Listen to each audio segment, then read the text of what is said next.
आज की कहानी बहुत ही अद्भुत है। इस कहानी को आपको तो सुनना ही चाहिए। आखिरकार ब्रह्मा अपनी ही पुत्री की प्रति आकर्षित क्यों हुआ और अपनी ही पुत्री सरस्वती से विवाह क्यों किया, आज की वीडियो में हम विस्तार से आपको बताएंगे। लेकिन उससे पहले हमारे ईज फोकस ज्ञान यूट्यूब चैनल को सब्सक्राइब कर लें। चलिए कहानी को आरंभ करते हैं। सरस्वती का अर्थ होता है बहाव। यह बहाव केवल पानी का नहीं बल्कि विद्या और कला का भी है। यही वजह है कि इन्हें विद्या और कला की देवी भी कहा जाता है। सरस्वती के द्वारा विज्ञान, संगीत और कविताओं की रचना की गई है। ऋग्वेद में सरस्वती को दैवीय नदी की भी संज्ञा दी गई है। साथ ही इन्हें पवित्रता और उर्वरता की देवी भी कहा गया है। सरस्वती को अन्य नामों से भी पुकारा जाता है, जिनमें भागेश्वरी, शतरूपा, ब्राह्मी, पृथुदर, बकदेवी, बिरज, शारदा आदि प्रमुख हैं। हिंदू धर्म से जुड़े पौराणिक इतिहास पर नजर डालें तो कई ऐसी कहानियां सुनने को मिल जाएंगी जिनसे अभी तक आमजन वाकिफ नहीं है।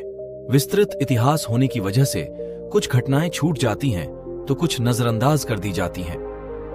इन्हीं कहानियों में से एक है सृष्टि के रचयिता ब्रह्मा का अपनी ही बेटी के साथ विवाह करने की घटना। यह बात तो हम सभी जानते हैं कि त्रिदेव के हाथों में ही इस सृष्टि की बागडोर समाहित है।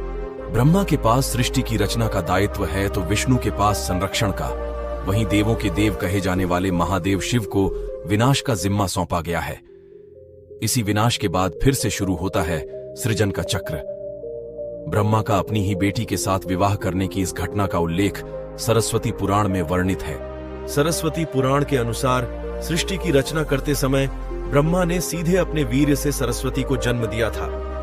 इसीलिए ऐसा कहा जाता है कि सरस्वती की कोई मां नहीं, केवल पिता ब्रह्मा थे। सरस्वती को विद्या की देवी कहा जाता है, लेकिन विद्या की यह देवी बेहद खूबसूरत और आकर्षक थीं कि स्वयं ब्रह्मा भी सरस्वती के आकर्षण से खुद को बचाकर नहीं रख पाए और उन्हें अपनी अर्धांगिनी बनाने पर विचार करने लगे। सरस्वती ने अपने पिता की इस मनोभावना को भांपकर उनसे बचने के लिए चारों दिशाओं में छिपने का प्रयत्न किया, लेकिन उनका हर प्रयत्न बेकार साबित हुआ। इसलिए विवश होकर उन्हें अपने पिता के साथ विवाह करना पड़ा। ब्रह्मा और सरस्वती करीब 100 वर्षों तक एक जंगल में पति पत्नी की तरह रहे। इन दोनों का एक पुत्र भी हुआ जिसका नाम रखा गया था स्वयंभू मनु। इसके उलट मत्स्य पुराण के अनुसार ब्रह्मा के 5 सिर थे। कहा जाता है जब ब्रह्मा ने सृष्टि की रचना की तो वह इस समस्त ब्रह्मांड में अकेले थे। ऐसे में उन्होंने अपने मुख से सरस्वती, सांध्य, ब्राह्मी को उत्पन्न किया। ब्रह्मा अपनी ही बनाई हुई रचना सरस्वती के प्रति आकर्षित होने लगे और लगातार उन पर अपनी दृष्टि डाले रखते थे। ब्रह्मा की दृष्टि से बचने के लिए सरस्वती चारों दिशाओं में छिपती रहीं, लेकिन वह उनसे नहीं बच पाईं। इसलिए सरस्वती आकाश में जाकर छिप गईं, लेकिन अपने 5वें सिर से ब्रह्मा ने उन्हें आकाश में भी खोज निकाला और उनसे सृष्टि की रचना में सहयोग करने का निवेदन किया।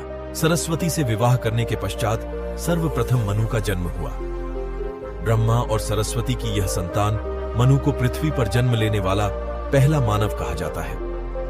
इसके अलावा मनु को वेदों, सनातन धर्म और संस्कृत समेत समस्त भाषाओं का जनक भी कहा जाता है। प्रजापति ब्रह्मा का अपनी ही पुत्री के प्रति आकर्षित होना और उसके साथ संभोग करना अन्य सभी देवताओं की नजरों में अपराध था। सभी ने मिलकर पापों का सर्वनाश करने वाले शिव से आग्रह किया कि ब्रह्मा ने अपनी पुत्री के लिए यौनाकांक्षाएं रखी, जो कि एक बड़ा पाप है। ब्रह्मा को उनके की का फल मिलना ही चाहिए। क्रोध में आकर शिव ने उनके 5वें सिर को उनके धड़ से अलग कर दिया था। शिव पुराण के अनुसार ब्रह्मा के सर्वप्रथम 5 सिर थे, लेकिन जब अपने 5वें मुख से उन्होंने सरस्वती, जो कि उनकी पुत्री थी, को उनके साथ संभोग करने के लिए कहा तो क्रोधावश सरस्वती ने उनसे कहा कि तुम्हारा यह मुंह हमेशा अपवित्र बातें ही करता है, जिसकी वजह से आप भी विपरीत ही सोचते हैं।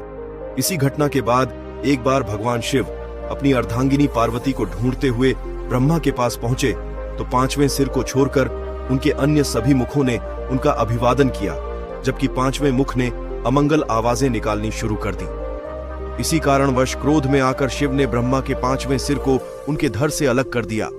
हम इस छोटी सी वीडियो में आपको पूरी समझाने की कोशिश की है। आशा करते हैं कि आप लोग समझ गए होंगे, तो प्लीज इस वीडियो को लाइक और हमारे ईस फोकस ज्ञान चैनल को सब्सक्राइब कर लें। हम जल्द मिलेंगे फिर एक और नई कहानी के साथ।